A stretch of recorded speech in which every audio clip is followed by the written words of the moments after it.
welcome to part 2 of my series about bringing your new horse home. So last video we talked about getting your horse used to your new facility, bringing them home, nutrition, saddle fit, all that good stuff. So in this video we're going to be talking about actually starting to do some work with your horse, and specifically groundwork. So groundwork, as you probably know, is a huge part of my program, and the reason for that is, number one, safety, safety for the horse and the rider, and confidence, because you know, a lot of times I get in new horses a lot. I'm not just gonna, you know, jump on them and get on them and see what happens, because number one, that's not safe for me, and number two, it's probably gonna leave the horse pretty unconfident. You know, they're not, if something bad were to happen, you know, they might lose some confidence in a certain area or whatnot, and also I don't want to get hurt. So even though you've probably, you know, went and tried this new horse and you've sat on them, they're still in a new environment, and you still want to make sure, you know, all your boxes are kind of checked, that you want to make sure everything's going to be safe for you, safe for the horse, and it's going to give you a little bit more confidence, knowing that your horse can do certain things, they're responsive, they're going to listen to you, and it's also going to give the horse confidence in you, because they're going to understand that you're kind of the handler, you're the leader, and they kind of learn to start respecting you right from the start. So then the other reason I really like the groundwork is because you're basically riding the horse from the ground. You can kind of learn what cues the horse responds to. Are they unbalanced in a certain direction? Are they unbalanced in a certain gait? Because pretty much what they do on the lunge line is going to be very similar to what they do under saddle. I haven't seen too many horses that you know, do one thing on the ground and then they're different under saddle. Most of the time, you know, if they're real quick-footed and unbalanced at the canter, they're going to be that same way under saddle. So it can kind of help you determine where some holes might be in your training, and you know, where maybe your horse is a bit unbalanced, which I would say probably 70 to 80% of horses do have a bit of an unbalance somewhere. And you know, it can be good for you to find that out on the ground and work through that on the ground, because it's going to be a lot easier for the horse to understand. You're going to have a better time, easier time communicating to the horse probably on the ground, and then you're not asking the horse to do something that they're already unbalanced without a rider, with a rider. So just think about, you know, adding the weight of a person on the horse's back. If they're already unbalanced on the ground on the lunge line, they're definitely going to be unbalanced with the weight of a person on them. So those are kind of the main things that I really like doing the groundwork. And not only that, but it just builds a good you know, standing relationship with your horse. You know, we want them to work as a team with us. It's not, you know, a one-way kind of thing. And I think doing the groundwork, it really brings a partnership together, communication, and again, that trust starts to build. So again, those are kind of my reasons behind the groundwork. And I would definitely recommend, when you bring your new horse home, to start with at least a couple days of it, just to get a feel for your horse. And again, we want to think about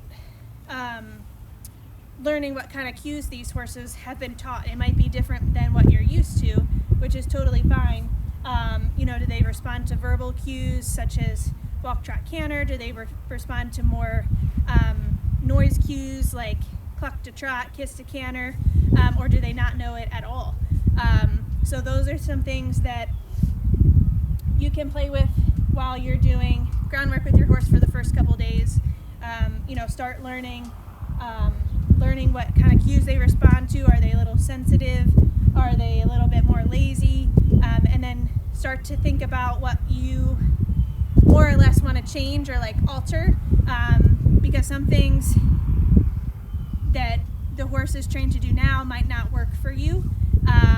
So there's no problem with retraining that in your horse, and this is where working with a good trainer is going to help you learn these things and pay attention to these things.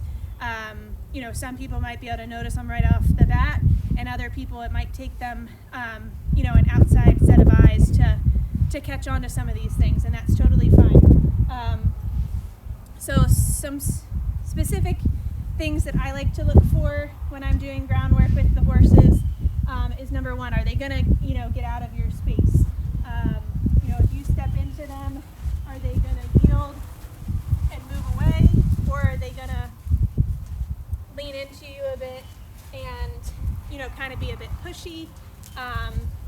As you can see here, I'm just kind of standing here having a conversation, and Juice is just standing real quietly, but sometimes that's not always the case. You know, if you're trying to stand here and have conversation with somebody and your horse is moving all around and can't stand still, then that's probably a spot that you would want to work on a little bit.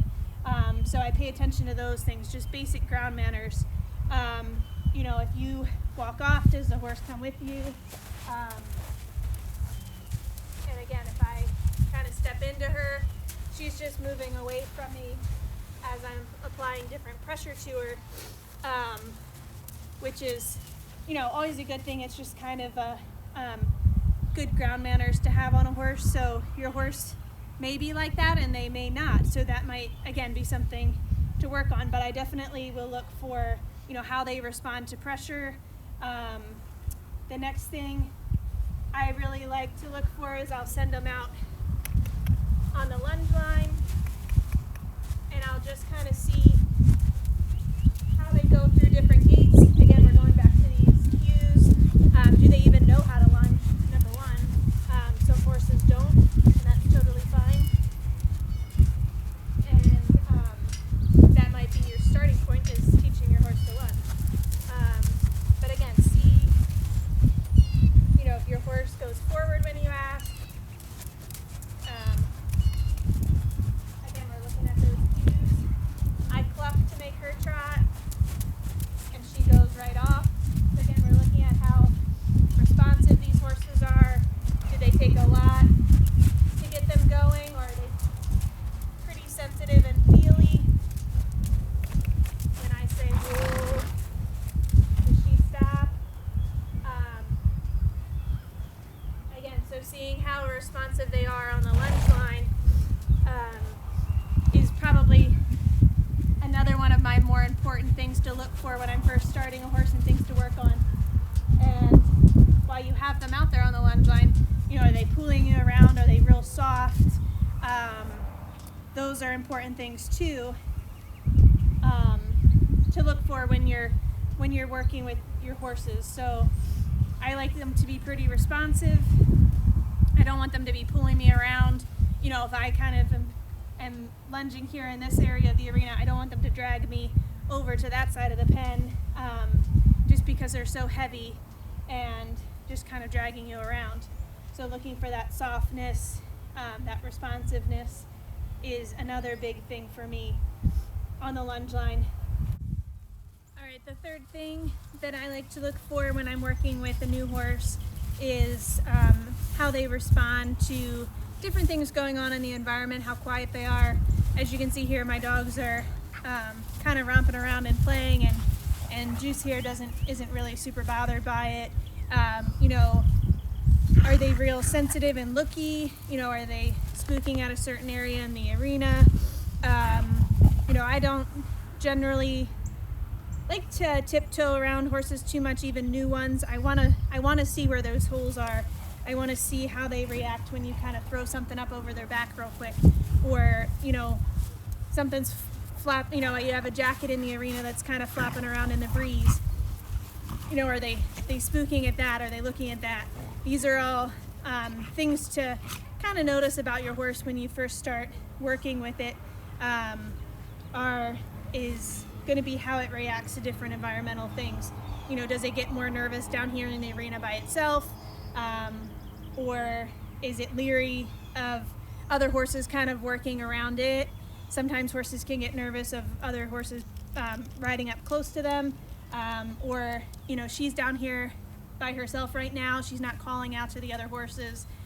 So those are kind of other things to look for when you start working with your new horse. But overall, like I said, I would spend a good 2 or 3 days at least just doing some stuff on the ground with your horse, getting to know them, figuring out maybe where a couple of your holes are, and even just writing down, like, these are some things I want to work on, these are some things I want to change.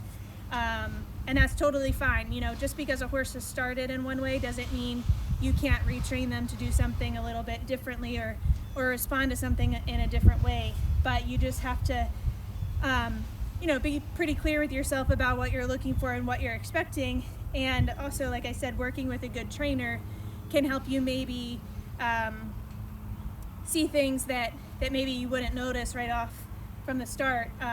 Just having that second set of eyes to see certain things, and then getting some advice to them as to how to start altering different things. Do you want them to, if they're started a certain way, or maybe they don't know how to lunge at all, getting some help from a trainer can help you bring your horse along and, again, build that partnership between you and your new horse. So hopefully this helps, and if you have any other questions about it, send me a message or leave me a comment. And as always, make sure you join my email list, and it's listed on my website, and you'll get my freebie along with that. So make sure, if you're not already a part of my email list, to go ahead and join that. But thanks for watching, and stay tuned for the next part.